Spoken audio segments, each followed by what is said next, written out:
Maxime Orando, bonjour. Bonjour. Vous êtes chef de projet chez Mojo Maritime. Oui. Est-ce que vous pouvez nous expliquer qui est Mojo Maritime?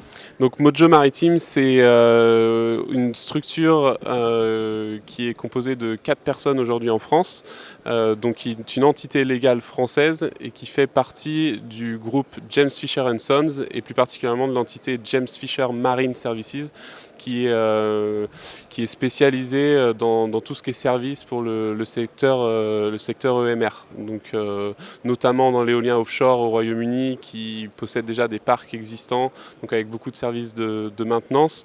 Mais voilà, aujourd'hui, l'historique en fait de Mojo et de James Fisher aujourd'hui en France, c'est de se positionner sur des secteurs comme l'hydrolien, l'éolien flottant et l'éolien offshore posé. Donc vous intervenez sur différents moments de la gestion de projet en mer. Oui. Quel type de service proposez-vous?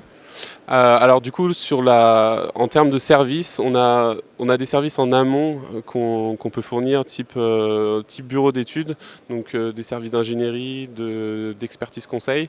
Et après, il y a toute une partie service de gestion de projet en global. Donc là où ça va être de l'affrètement de navires, de la préparation des procédures, de la mise en place des équipements et des équipes à bord. Qu'il va falloir au niveau des services vraiment subsea ou des services de supervision du positionnement des navires ou des équipes survey également sur le positionnement sous-marin et les équipes de pont en fait, pour réaliser les opérations en dur en fait. Et sur quel type de projet, notamment sur le littoral français, avez-vous été amené à travailler? Alors les deux gros sites sur lesquels on est intervenu, on est intervenu sur le site du Fromver, sur Sabella, où on avait récupéré leur machine D10. On avait sorti de l'eau après sa phase d'essai. Et après on avait réalisé une opération sur leur câble. Donc pour cela, il a fallu designer et développer certaines structures ou certains outils d'aide à l'installation qu'on a conçu en interne et après qu'on a suivi leur fabrication et qu'après on a utilisé sur le terrain du coup. Et dernièrement, donc c'était l'année dernière, on est intervenu sur le site du SEMREV où là on a récupéré en fait leur boîte de jonction qui était défaillante pour venir en installer, refaire la connexion, réparer le câble et restabiliser le câble sur le site.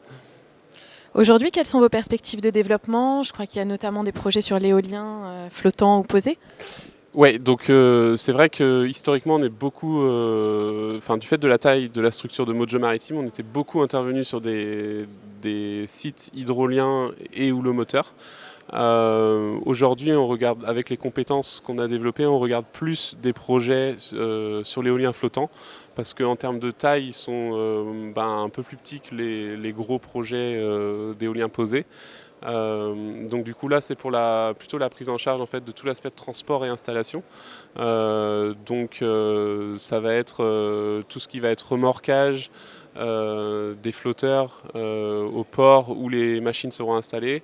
Après la préinstallation des lignes d'ancrage, le remorquage des flotteurs sur site, le hook-up des lignes d'ancrage et après on peut également intervenir sur la connexion des câbles dynamiques et sur la connexion à terre également. Donc, Alors aujourd'hui, vous êtes sur Synergie pendant 2 jours à Dunkerque. Qu'est-ce que vous attendez de cet événement? Synergie à Dunkerque, c'est pour étoffer notre réseau et puis remplir notre carnet de commandes. Voilà. Très bien, Maxime Orando, merci. De rien, je vous remercie également.